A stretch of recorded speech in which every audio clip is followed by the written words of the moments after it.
Another bright, sunny, but cold morning as we're all going through this cold snap. Um, Hope everybody's doing well. Challenging times these days, isn't it?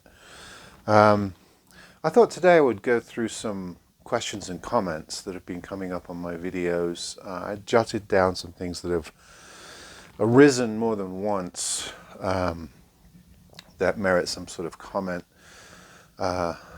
So here goes. Firstly, I have a lot of people asking me for specs on guitars they see on my videos, and I should explain that the majority of the guitars that are going to appear on my videos are only going to be with me for a short spell.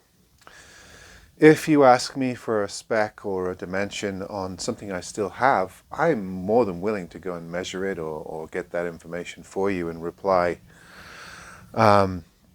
But in a lot of cases, I just don't have it anymore. Somebody was asking me about nut width on one of those OLP guitars, which I did the video on and sold, gosh, over a year ago now.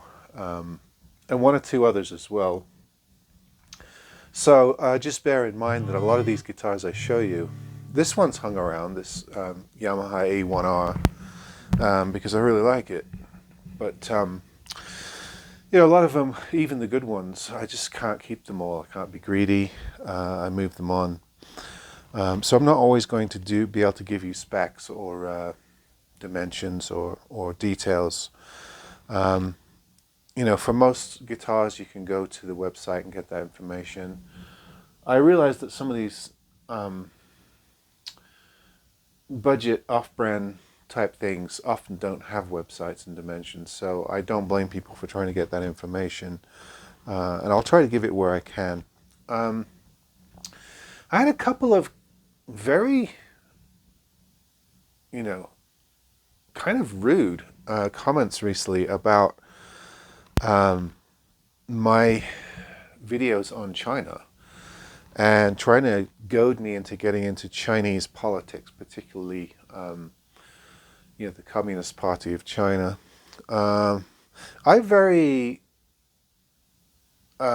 purposefully try to avoid politics on this channel, not because I don't have political opinions. I do, and they're very strong. It's because people don't come here for that. What brings people to my channel is musical instruments, guitars, other string instruments, working on guitars, selling guitars, and I realize that attracts people of all stripes. And I don't want to be, using this as a platform to mouth off about my political opinions and ostracize anyone in particular. I suspect that the majority of the people that come on here have similar political outlooks, but there may be some that don't. I will just say this. Firstly, I've tried to make this point. If you're buying your clothes at most American retailers or British retailers, like Walmart and Target and Amazon, and you're shopping at, typical grocery stores and home improvement shops, the 90% of the material you're buying, whether you know it or not, whether you admit it or not, is of Chinese manufacture. So it's pointless going on YouTube and going after someone for buying a Chinese guitar or supporting the Chinese trade. It's pointless. It really is. If you go around your house and you were to learn the manufacture or the origin of manufacture of the items you have in your house, you would be shocked at what you would find, which is mostly Asian and a large percentage made in China. Even stuff you wouldn't think is made in China. They just happen to have grabbed the manufacturing base for whatever reason. You can speculate on, slave labor and all that stuff, which is important. But the fact is that the US and Britain and Europe has shipped a lot of manufacturing over there to have it made for them. It's not a case of just China, everything's going to China, it's their fault. It's our fault. We take advantage of those labor markets and have shipped, 90% of our manufacturing base over to those countries so that we can profit.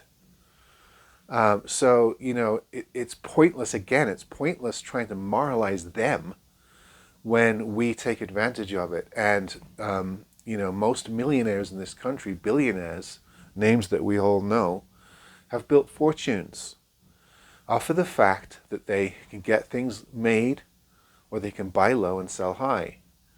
And part of the dynamic for that is the manufacturing base in Asia. Secondly, I don't think the US or the UK, after current political events, is in any position to lecture other nations of the world. I really don't. I don't think that's an unpatriotic statement. I think there's enough to fix in our own backyards and with our own political handlings, no matter what side of the equation you're on, to be lecturing other countries and trying to take the moral high ground, which is what these 2 or 3 people did on very lengthy and very tetchy comments that they sent me through YouTube. Not in a position to moralize, I'm sorry, not having it. Doesn't matter what you think of other countries. This country I'm living in, the country that I'm from, I'll just take those two, have a lot of work to do. And have a lot of issues to fix before they can start lecturing the world, particularly after COVID performance. Come on, almost all these countries that you want to criticize did better than us at handling this COVID issue. And, people willing to make the sacrifice and have the personal strength to meet the challenges. Other countries have done it better. We're not in a position to be lecturing them about political issues at the moment. Plus, I just think it's not the right channel for it. If you want me to start a political channel, I could do it. Getting a lot of people giving me advice on videos production, which is fine. I don't mind. Most people are polite. I had 1 or 2 rude comments about sound and things like that. I am working on it. I'm shooting now on a different camera source over the last 2 or 3 videos. I'm working on upgrading my sound production. That's why I did a recent video on the Zoom thing. And then people say, hey, look, don't shoot a video pointing at a window, which is fair enough, and I should know better, and I will take things like that on board. So don't think like you're offending me. As long as you're, polite about it, I don't mind. I mean, I consider myself an expert on these things, but as far as video production, I'm still a novice and still learning.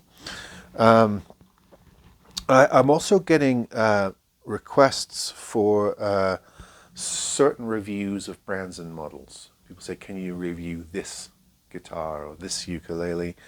Unfortunately, I'm not in a position to just get my hands on anything that I want. I don't have the sequestering power of a Phil McKnight. Or a lot of these big musical instrument channels are able to get companies to send them stuff, whether they keep it or send it back. I'm not in that position. I'm not big enough. I'm a hunter.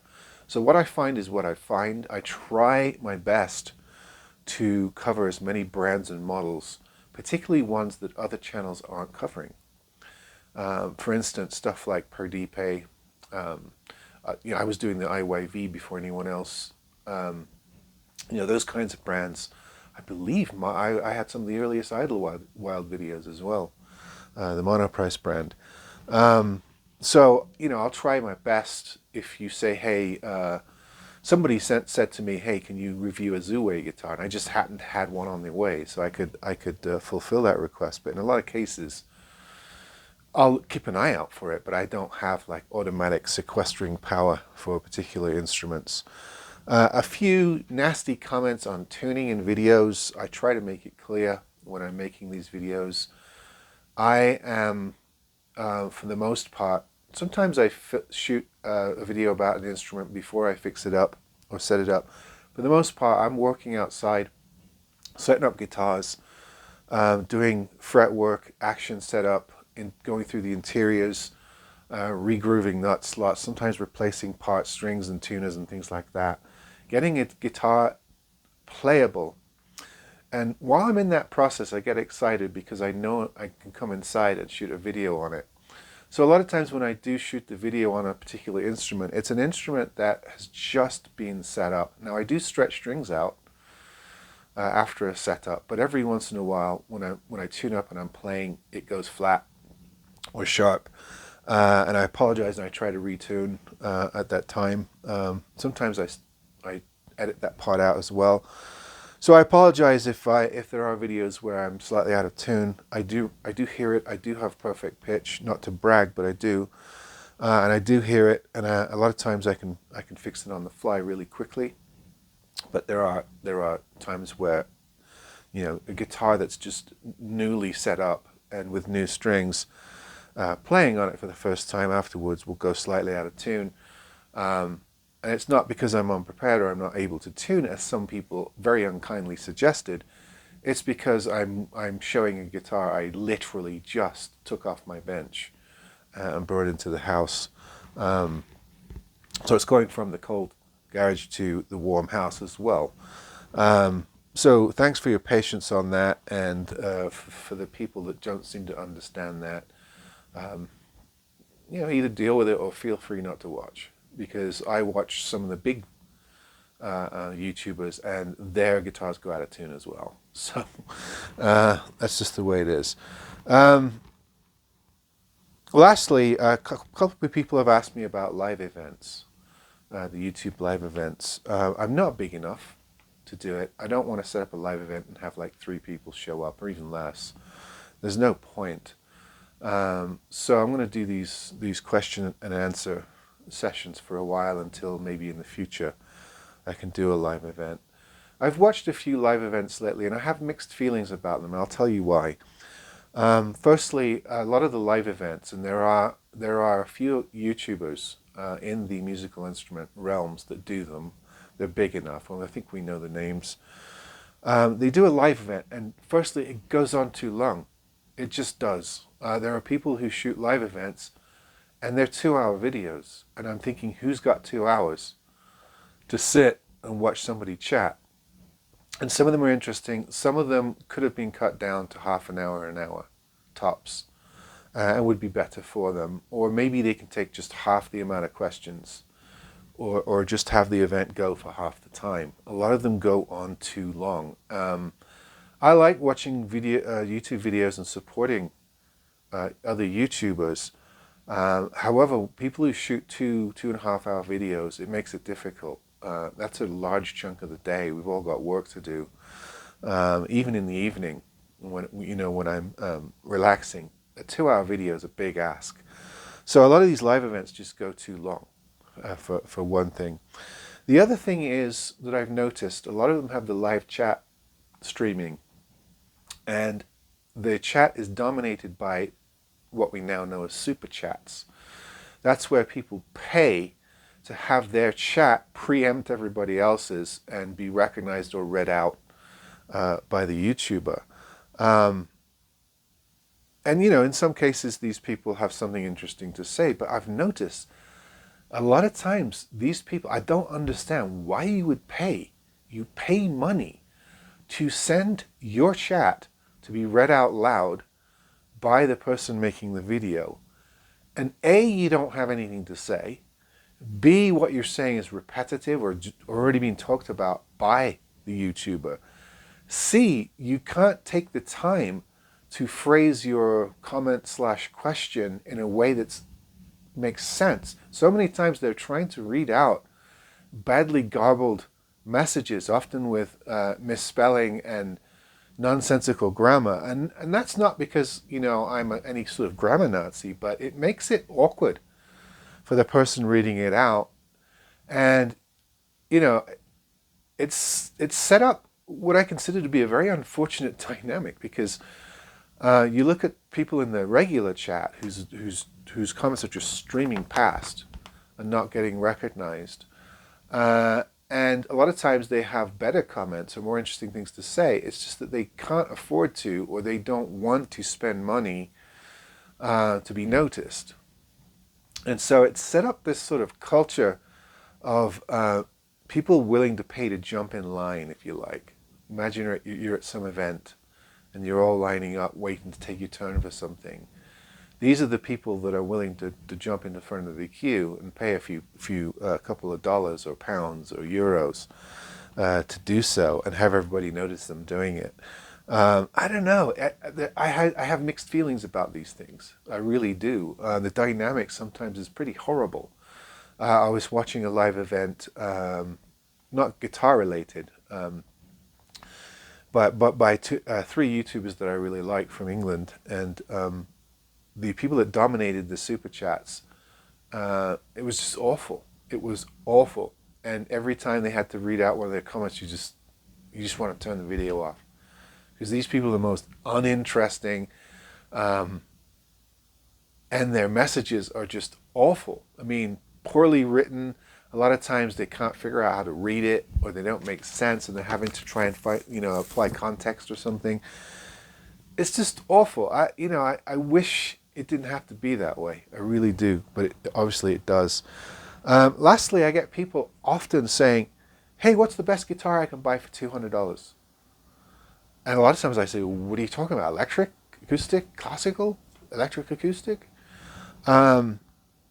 And I had two people say, "Hey, can you make a video about what classical guitar to buy for $100 or $200, or what's your favorite acoustic guitar?"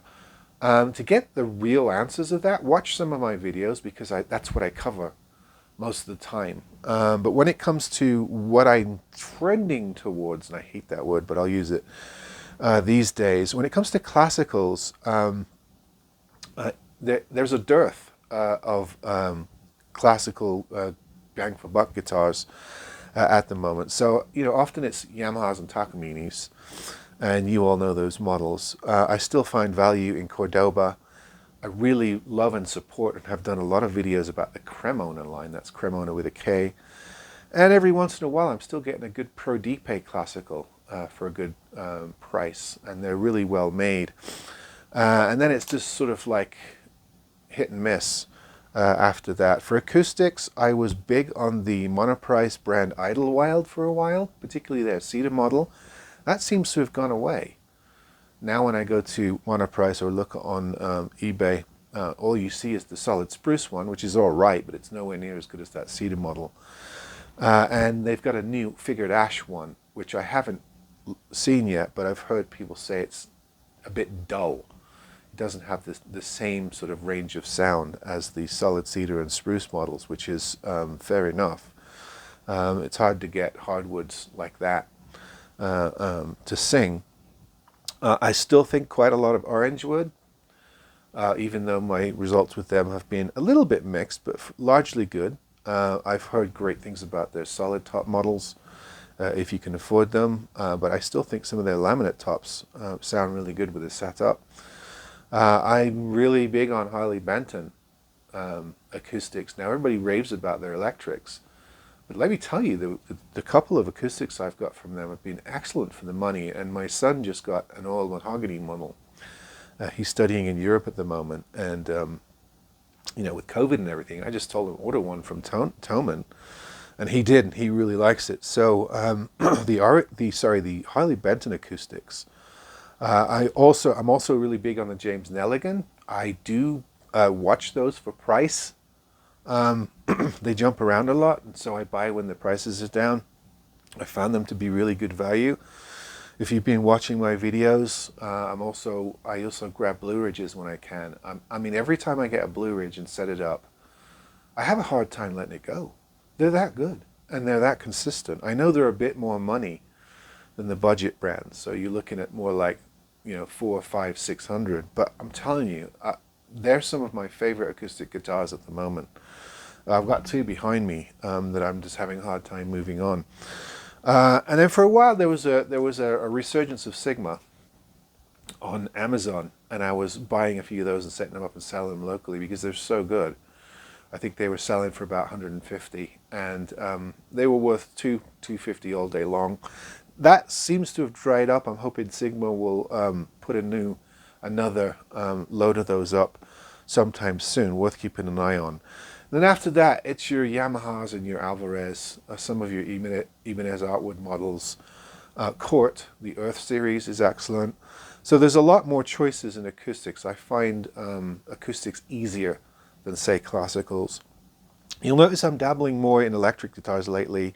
That's because of new brands like IYV or Indian Vina and Firefly. Zuway, I've started dabbling in. I still think the Agile brand from Rondo and some of the SX guitars as well. I haven't messed with their Hadean brand that much, but I noticed that Douglas has gone away on that site, so maybe the Hadean brand is some sort of replacement for that, or Hadean, I don't know how you say it. But I still think there's some value to be had at Rondo, although I do notice the prices creeping up. Definitely keep an eye on their sale page.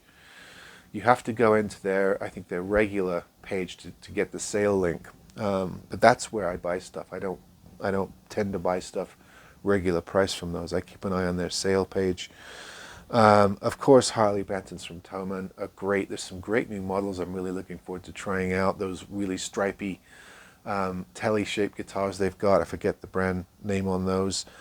So there's a lot of exciting electric guitar choices at the moment. Some new stuff appearing. People are telling me try the Glary Telly and Strat models for $70, $80, $90. They're amazing. Or the Licks Pro.